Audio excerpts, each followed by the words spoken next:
Os principais nomes do cenário político passam por aqui. Café com Política. E o Café com Política de hoje recebe o presidente da CDL-BH, Marcelo de Souza e Silva, que vem falar conosco a respeito da economia no setor de comércio e serviços no estado de Minas Gerais. Afinal de contas, nós encerramos 2024 com notícias importantes para o setor, algumas positivas, outras nem tanto. Chegou aquele momento de fazermos um grande balanço de como será a economia a partir do próximo ano, entender como foi 2024 e, por isso, nada mais justo do que ouvir aquele que entende do assunto, aquele que está acompanhando de perto toda essa discussão. Presidente, seja bem-vindo ao Café com Política, um prazer conversar com o senhor mais uma vez. Eu queria começar te perguntando o seguinte: nós tivemos em âmbito federal muitas discussões a respeito da reforma tributária, tivemos também um ano de muito embate no que diz respeito à taxa de juros. Dessas discussões todas, qual é o saldo que se tira? Positivo para 2025? Bom, a expectativa até mês passado, retrasado, era essa que você acabou de falar. Deixar aqui, né, óbvio, estou abrindo aqui um abraço a todos vocês, bacana demais estar aqui conversando um assunto tão importante, né, pensando no que está acontecendo agora, no presente, mas também projetando um futuro aí de curto, médio prazo, para que as pessoas possam entender um pouco também, possam se preparar. É muito importante essa previsibilidade. Bom, então, um mês atrás, 2 meses atrás, nós tínhamos assim, uma visão muito positiva. Nós estávamos com a taxa de juros ali um pouco alta, mas controlada, a economia vindo num crescimento importante, né, não tão relevante assim, mas um crescimento importante. A expectativa nossa é que haja um crescimento no setor de comércio e serviços com relação ao ano passado em torno de 2,78%. Essa projeção é aqui para Belo Horizonte, mas a gente pensa que vai chegar perto do 3% aí também, toda a economia brasileira crescendo. É um número bom, mas a gente precisa de boas expectativas. E aí a gente viu um certo atropelo, né, com a questão, misturando essa questão desse pacote fiscal agora no final do ano, juntamente com a aprovação da reforma tributária, que nós batalhamos muito. A CDL-BH tinha uma contratação estratégica para acompanhar, e tentar colocar, juntamente com outras entidades, todo do comércio e serviço, a gente colocar principalmente a defesa do micro e pequeno empresário, para que não pesasse mais para esse micro e pequeno empresário, que a vida hoje está muito difícil, né? Os negócios estão difíceis. Mas a gente viu, então, esse quadro evoluindo ao longo do ano, nós vimos as pessoas saindo do endividamento, conseguindo melhorar essa renda familiar, também a empregabilidade em alta.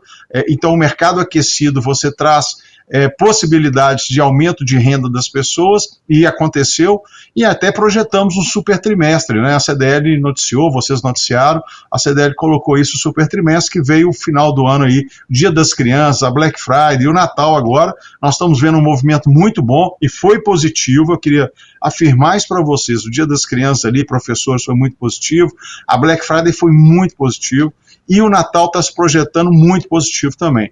O grande problema é o que as pessoas esperam, o que os empresários e empreendedores esperam para esse futuro aí, para esse início de ano, igual você falou, para 2025.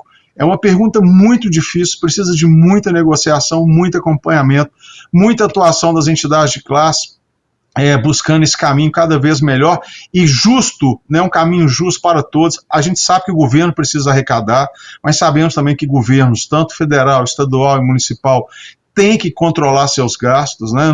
O dinheiro público é um dinheiro suado por todos nós, e os governantes, né, nas esferas, têm que ter essa responsabilidade fiscal muito forte. E aí, com essa responsabilidade fiscal se projetando, a gente espera que os juros caiam, que essa inflação fique estável, né, e que a gente consiga crescer o Brasil e aí sim expandir, né, muitos empresários expandindo seus negócios, novos empresários vindo para o mercado também, e as pessoas consigam ter a empregabilidade. Eu só queria destacar uma coisa, eu sei que nós vamos conversar muito ainda, mas os benefícios, né, que a população está recebendo, as bolsas, né, a Bolsa Família, a gente tem que achar um caminho de nós conseguirmos sair desse ganho desses benefícios para ir para o trabalho. Então a gente tem que achar, eu acho que nós estamos ainda esse ponto está sendo ainda não discutido, mas nós precisamos achar um caminho de transição, em que as pessoas que recebem bolsas e que é necessário, a gente sabe que tem muita gente que recebe, que precisa desses benefícios, mas que a gente tem uma tratativa com essas pessoas, um cuidado diferenciado, para que essas pessoas saiam de receber esses auxílios, esses benefícios, e vão para o mercado formal de trabalho, e aí sim consigam ter sua renda, consigam ter seus benefícios, né, proteção do INSS, a projeção do FGTS. Então, esse é um fator que a gente vai começar tratando isso com muita intensidade no começo de 2025.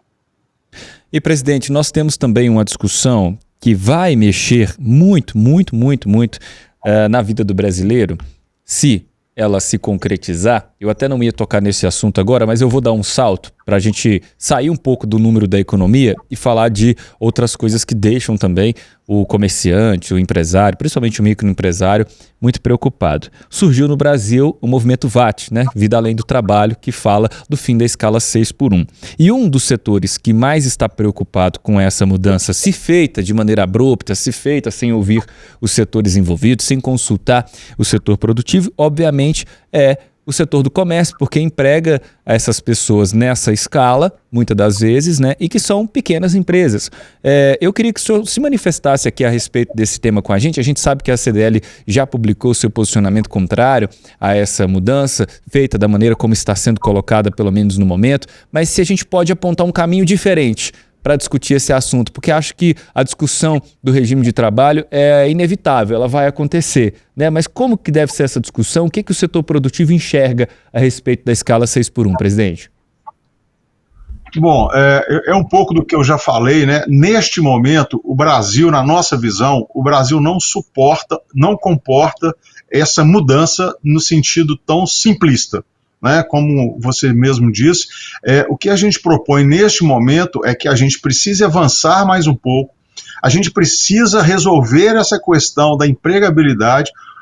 Os setores estão crescendo, estão investindo, né, e a gente precisa aí de todo esse ajuste fiscal para que a gente continue com os investimentos na produção e não no setor financeiro, né. Muitas pessoas estão migrando com a taxa de juros altas, muita gente migra do investimento na produção e vai para o setor financeiro, inclusive investidores do exterior. Mas a gente precisa, por quê? Porque com esse crescimento que a gente teve esse ano, a gente viu um problema seríssimo que foi a falta de mão de obra. Né? Vários setores estão sofrendo muito com essa falta de mão de obra.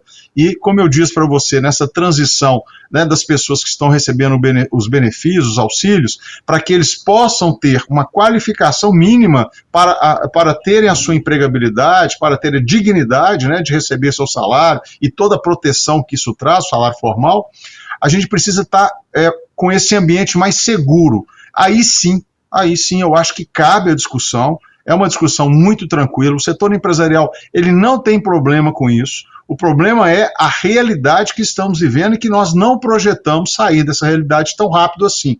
Mas a discussão ela tem que ser feita, é legítima, né? O propósito da CDL-BH é fazer de BH a melhor cidade para empreender e para viver. Então nós estamos falando de qualidade de vida, né? Mas a gente tem certeza também que qualidade de vida passa pela gestão eficiente, não só do governo federal, mas nas empresas também, né? E hoje os micro e pequenos empresários estão suportando muita coisa e não estão conseguindo repassar isso nos preços dos produtos. Isso é bom para o consumidor, mas isso traz cada vez mais uma deficiência para a gestão interna ali nas empresas, principalmente das micro e pequenas empresas. E olha que isso não é particularidade das micro e pequenas empresas. A gente vê empresas médias, grandes empresas, se perdendo aí nessa questão da gestão, nessa questão de abrir mão de muita coisa, né, e não vir na produtividade, porque quando você discute essa questão, qual o tempo que eu tenho, como que eu vou trabalhar, mas a gente tem que entender que tem que ter produtividade. E na nossa visão, nós ainda não estamos preparados. O trabalhador brasileiro, não está preparado para isso, para fazer esse trabalho em conjunto, essa discussão em conjunto com o empresário, com o empreendedor, para que haja produtividade e mais qualidade de vida. A gente ainda tem que melhorarmos muito nessa questão, e aí passa muito pela educação, né, desde a educação formal mesmo, até a educação empreendedora, educação empresarial, a educação de trabalho também, né, educação profissional, né, muitas pessoas que trabalham não tiveram nenhuma preparação para isso. Mas eu acho que é um tema, assim, na minha opinião, é um tema que nós não vamos correr, nós vamos ter que discutir e adaptar, achar esses formatos. Hoje, todos nós queremos as soluções.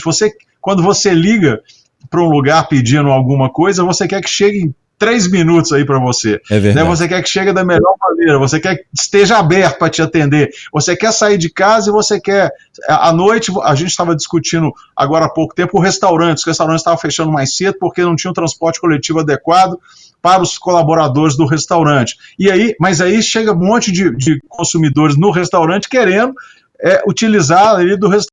Você tem esses desequilíbrios que a gente precisa entender melhor, a gente precisa construir, e eu acho que existem empresas que podem se adequar com mais facilidade e outros tipos de empresas não. O comércio e serviço sofre muito com isso, pela própria exigência que se tornou nesse mundo corrido que nós estamos vivendo, que se tornou a exigência dos consumidores.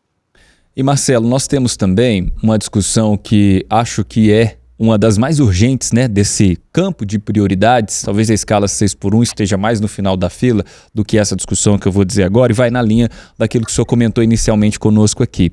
Nós temos hoje uma realidade muito complexa no país. Nós temos um país que ainda tem centenas de milhares de pessoas ou milhões de pessoas vivendo em pobreza ou extrema pobreza, que carecem do auxílio do governo federal, mas em contrapartida, nós temos pessoas que estão escolhendo não trabalhar CLT para receber o benefício. E aqui eu não estou fazendo um julgamento moral de quem faz isso, porque quando você olha para a realidade, muitas das vezes você está falando de uma pessoa que pensa o seguinte, aí onde eu quero que o senhor entre na discussão para me ajudar a entender. Ele pensa o seguinte, eu recebo esse valor aqui do meu benefício e eu consigo trabalhar como autônomo, vendendo algum produto, trabalhando até no que quer que seja, né? Eu vou escolher receber...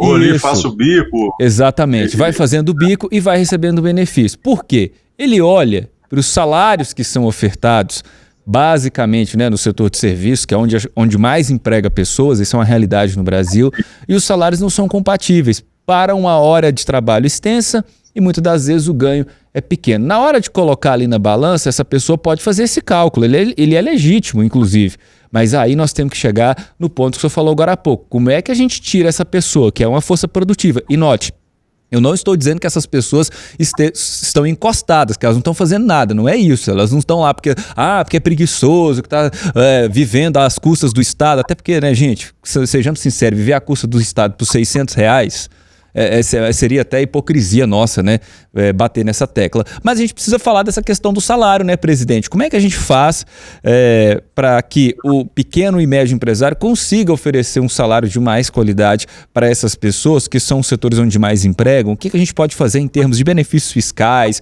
em termos de incentivo ao crescimento, ao desenvolvimento, para que a gente possa tornar o trabalho CLT no comércio, no serviço, atrativo? Bom, esse é um tema recorrente, né, que a gente leva para as empresas, a CDL-BH, e você sabe também que eu estou presidente do Sebrae Minas, do Conselho de Sebrae Minas, a gente leva isso para as micro e pequenas empresas, que o empresário, o empreendedor tem que saber muito bem distinguir o que ele precisa ganhar para ter sua vida tranquila, né, o que ele tem que receber, o que ele tem que tirar do rendimento ali para que ele tenha sua vida tranquila, e o que precisa a empresa funcionar. E a gente bate muito nessa tecla, que muitos empresários reclamam que estão perdendo ou que não estão atraindo mão de obra, mas também a gente fala, você já olhou essa qualificação do seu salário, né, da retribuição que você faz para ele, alguns benefícios que podem ser feitos, que não são benefícios diretos, mas indiretos, para você reter essa mão de obra qualificada ou você atrair essa mão de obra. O grande problema é o peso ainda que nós temos, né, da questão tributária dessa burocracia em excesso. A gente estava falando da reforma tributária, a única vantagem que a gente está observando na análise nossa dessa semana é que vai reduzir bastante a burocracia. Né? A tendência é que se faça isso, né? Nós vamos ter que acompanhar para isso. Isso pesa em custo para a empresa. Outra coisa também é a carga tributária. A gente tem aqui uma defesa simplista, mas muito positiva, de que se você reduz a carga tributária, você aumenta a arrecadação, porque ninguém quer sonegar. O empresário, você tem uma concorrência desleal, né? Você está uma loja, uma papelaria, na porta da papelaria tem um ambulante vendendo caderno, por quê? Porque aquele produto ali é de procedência duvidosa, né? Não tem os impostos, não tem o que ele pagar de taxas, é aquele monte de atribuições que tem uma formalidade. Bom, então a gente tem que pensar isso. O grande problema é que hoje, com a economia, essa disputa que tem, você está certo, 70% dos empregos em Minas Gerais são do setor de comércio e serviços. Então, uma disputa, é um mercado muito forte. Então, as pessoas não conseguem, os empresários, como eu já disse, eles não conseguem passar isso para o preço, eles não conseguem pegar todos os seus custos. Então, ele tem que fazer uma gestão bem feita dos seus custos. E dentro dessa gestão bem feita, ele tem que cuidar dos seus colaboradores. É muito importante. E ele tem que achar esse caminho de atrair novos colaboradores. E isso vai melhorar um pouco essa questão de retendo pessoas, talentos ali para a empresa. Mas não é a solução que a gente vê para essa questão do benefício que você citou. Tem certeza absoluta que muitas pessoas que recebem o benefício precisam, igual você falou, eu já falei isso aqui, e a gente precisa continuar fazendo isso, essa tratativa social que é importante, mas tem gente que se acomoda mesmo. Né, porque é isso, eu faço ali um bico, duas ações ali na semana, eu continuo recebendo o meu auxílio, mas esse valor agregado está bem, eu cheguei, mas aí nós estamos esquecendo o INSS, nós estamos esquecendo o FGTS, que projeta uma garantia para esse trabalhador, né, para todos nós, a gente que trabalha, para que possa ter ali qualquer problema que tiver, e vários outros aspectos. Então, a gente precisa achar essa transição, e a gente precisa fazer com que essas pessoas entendam, isso é uma cultura brasileira. Eu vou falar uma coisa com você, que poucas pessoas falam isso, mas nós já vimos essa discussão, eu já vi essa discussão, eu estava num evento do HSM em São Paulo esse mês, a gente está vendo aumentar muito a violência doméstica.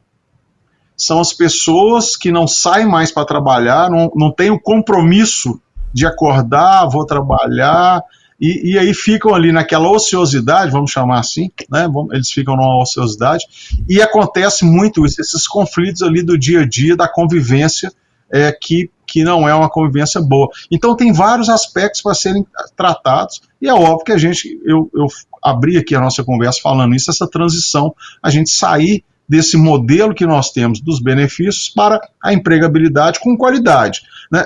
As empresas, principalmente nas grandes cidades, e assim, né, nas cidades dos estados mais desenvolvidos, a gente já percebe que as empresas já se prepararam, estão buscando esse caminho.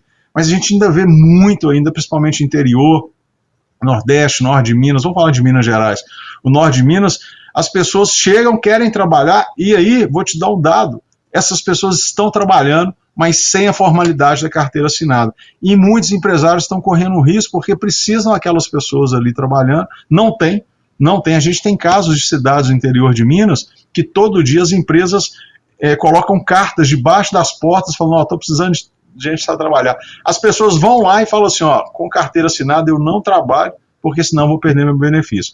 Então é um problema que está crescente no Brasil, a gente tem que identificar isso, e hoje existem dados que mostram que tem mais pessoas recebendo auxílio-benefício do que o mercado está oferecendo de vagas, aí muito mais do que o mercado está oferecendo de vagas para trabalho.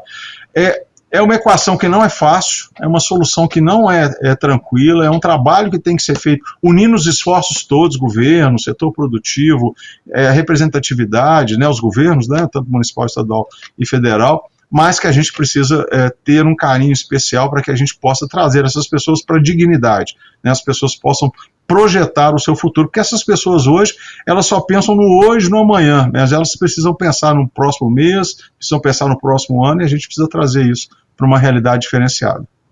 E esse é um assunto, com certeza, muito importante e relevante que a gente, como o senhor disse, vai ter que discutir, né? Não adianta querer fugir da pauta porque ela está aí para que a gente converse. Eu quero voltar a falar também de um assunto que durante o ano de 2024 foi, assim, uma polêmica terrível, terrível, terrível. Eu acho que pouca gente viu o quanto essa iniciativa poderia ser importante para o setor de serviços, né?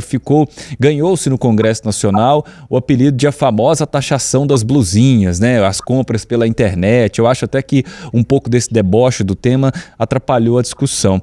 Mas hoje o comércio concorre diretamente com a internet e, como você disse, é uma concorrência desleal. Uma concorrência desleal, porque o produto que você compra na internet, muitas das vezes ele está isento de imposto, né? Você não paga uma arruela de imposto do que se comparar, por exemplo, com o comerciante que está ali, que tem seus funcionários, que tem seus encargos, e isso continua gerando problema, continua gerando dificuldade de compra no comércio. E parece haver até um desestímulo, né, Marcelo, da compra presencial. Por que está ocorrendo, para além também desse fenômeno da internet? Aí eu quero citar um ponto importantíssimo: atendimento. Como as pessoas têm reclamado dos atendimentos nos comércios físicos, isso no Brasil inteiro. Bom, vamos lá, né? Essa primeira é uma realidade, se tornou uma realidade não só aqui no Brasil, mas no mundo, né? Aliás, começou muito do mundo e chegou no Brasil, e a pandemia trouxe isso com uma celeridade muito forte, né? Chegou muito rápido. É um formato de venda em que as empresas têm que buscar, têm que se adaptar. A gente está vendo uma característica diferenciada aqui em Belo Horizonte, Minas Gerais, que muitos consumidores estão preferindo buscar a internet, negociar na internet e fechar a venda, né? Aí são produtos mais específicos também, nas lojas físicas. E esse movimento todo está sendo novidade para todo mundo, tanto para o consumidor, né, que está buscando essas questões, e aí tem muita gente atuando nesse meio também do digital para burlar alguma coisa e para também se beneficiar, né? Então a gente tem muitos casos aí dessas questões de roubos, né, até pela internet, não entrega, de vendas falsas, aquela questão toda que ocorre sempre, né, durante todo o ano ocorre, nas datas mais marcantes do comércio elas ocorrem mais, então o consumidor tem que tomar cuidado mesmo, mas os empresários também têm que se adaptar, eles têm que fazer com que a sua empresa tenha esse canal de venda também. E aí nós estamos falando de duas coisas. Primeiro é utilizar essa ferramenta em seu favor, né, para que você possa alavancar suas vendas. Então, se você consegue ter a loja física, e aí você citou num ponto que é importantíssimo, né? Nós estamos falando muito agora do final de ano, Natal. É importante que os consumidores sejam bem atendidos, em que os lojistas se preparem bem, tenham produtos de qualidade, com preços acessíveis, com meios de pagamento diferenciado, facilitando a vida do consumidor, e ele encante esse consumidor para que o consumidor possa se tornar fiel assim, ali à sua loja, ele possa fidelizar esse consumidor. E aí vai muito do atendimento. As lojas físicas precisam muito qualificar, fazer capacitação desses vendedores para que eles possam atender. Mas não é fácil, né? Nós vivemos hoje um mundo muito agitado e temos que lembrar que os vendedores também que estão ali, as pessoas que estão ali na linha de frente, são seres humanos e vivem esse mundo agitado também, né? Das pressões que a gente vive, da produtividade necessária, igual nós já conversamos aqui também. Mas precisamos melhorar, sim. A gente já vimos uma evolução, mas essa evolução tem que ser constante, esse trabalho tem que ser constante. Bom, então essa ferramenta bem utilizada pelo empresário, pelo empreendedor, ela se torna um potencial, né, no aumento ali de suas vendas. Porque é uma realidade. Hoje muitas pessoas já se acostumaram com a comodidade de comprar. E vira também uma concorrência. Então, quando ele está ali, usa essa ferramenta para ele, ótimo. E quando ele vai para o mercado, ele tem essa concorrência que nós estávamos observando, essa concorrência desleal. Né, produtos que chegavam de outros países sem taxação nenhuma.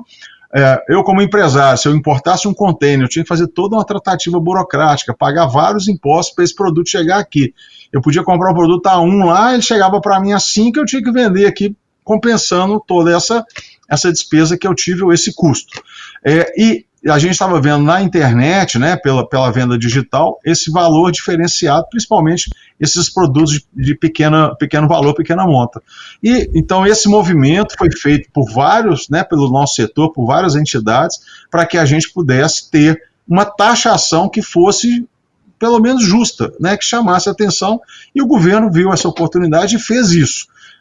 Mas isso não impactou diretamente não houve essa redução que se foi alardeado no começo, que diminuiu muito, não houve. Ainda continuamos tendo empresas, né, especializadas nessas vendas, que ainda têm um bom faturamento dessa venda aí pela internet, e é uma realidade, infelizmente, né, a gente fala isso há muito tempo, há mais de 20 anos a gente fala da globalização, né, hoje você não vende só aqui, você vende em vários locais, né, e o que é importante é achar o formato de que tenha a tributação justa para todos. Não pode uma pessoa que tem uma loja física, somente a loja física, ter uma venda e ela ter uma tributação sobre essa venda, e quem não tem a loja física, mas tem a venda, não ter essa tributação. Isso é uma concorrência desleal e que a modernidade faz com que a gente pense, a gente discuta esses assuntos e que traga aí soluções que adequem a todos, né? Mas é uma realidade, isso não vai retroceder, isso vai aumentar cada vez mais, a gente está vendo cada ano aumentando as vendas mais pelo digital, não naquele volume esperado, que se falou na pandemia, que a partir de agora nós vamos vender tudo pelo digital, não é isso, as pessoas querem pegar o produto, querem ver a cor, querem escolher mais alguma coisa, né, junto ali com aquele produto, e às vezes ele não tem essa facilidade pelo digital. Mas essa nova geração que vem, que está chegando de consumidores, estão muito mais habituados ao digital. Então, para concluir, os empreendedores, os empresários, têm que usar essa ferramenta nos seus negócios como potencialidade de vendas. Estamos conversando com o presidente da CDL BH, Marcelo de Souza e Silva. Bem, presidente, vamos então caminhando para o final da nossa entrevista, hora do bate-pronto, perguntas curtas para respostas curtas e também objetivas. Um sonho para 2025? Que nossos governos façam o controle fiscal, a responsabilidade fiscal seja exercida na sua plenitude. Reforma tributária. A expectativa é de melhora ao longo dos anos, mas, como diz a Bíblia, orai e vigiai. Nós estamos aqui vigilantes.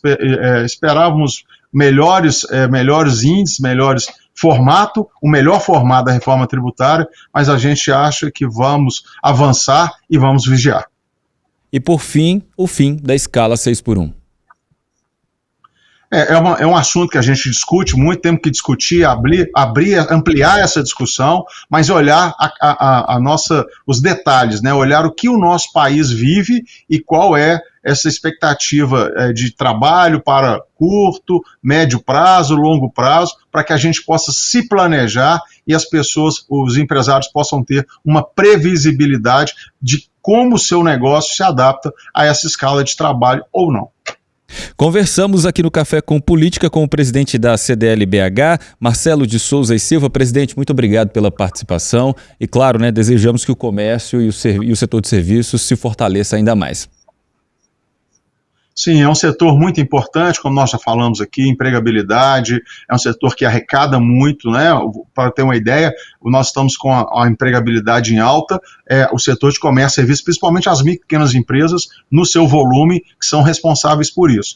Então a gente espera 2025, 2026, uma projeção muito boa, que as pessoas possam, os investidores possam estar investindo e acreditando na produção e não nesse mercado financeiro, né, nessa especulação financeira, e que a gente possa ter mais pessoas vindo para o mercado de trabalho, recebendo a sua dignidade e que, óbvio, o setor de comércio e serviços continue dando a sua contribuição. Tanto a CDL BH quanto o Sebrae Minas estão trabalhando intensamente para isso, e eu agradeço muito à rádio, ao Grupo Tempo, porque traz muita informação de qualidade.